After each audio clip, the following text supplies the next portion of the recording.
En pleine promotion de son docu-réalité Nabila sans filtre disponible sur Amazon Prime Video, Nabila a dévoilé les secrets de son enfance avec son papa Koutir.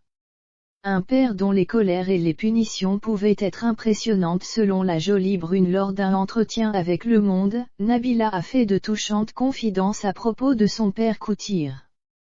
Désormais réconciliée avec lui, elle ne lui a pourtant pas adressé la parole pendant près de 10 ans, entre 13 et 23 ans. Un véritable traumatisme pour la jeune femme qui révèle avoir été marquée par le côté très autoritaire et très colérique de ce père tant adoré.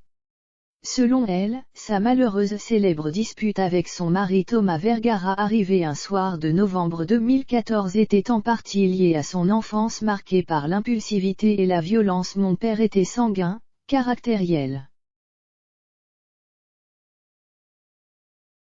Obligée de suivre des soins psychologiques à la suite de cette altercation avec Thomas au cours de laquelle elle l'avait poignardé au thorax, elle explique « J'ai compris quel était mon problème. Maintenant j'arrive à me canaliser. Mon père était sanguin, caractériel. Il ne nous frappait pas mais cassait des trucs quand il devait répéter les choses, tu faisais du bruit en mangeant ta soupe, il la jetait par la fenêtre. Il nous faisait peur, mais il était droit.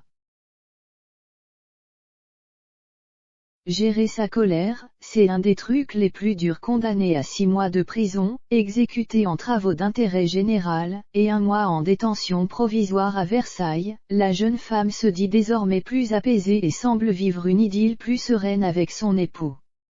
Parents de Milan, ils se sont d'ailleurs offert une cérémonie de mariage grandiose au château de Chantilly le 6 juillet dernier.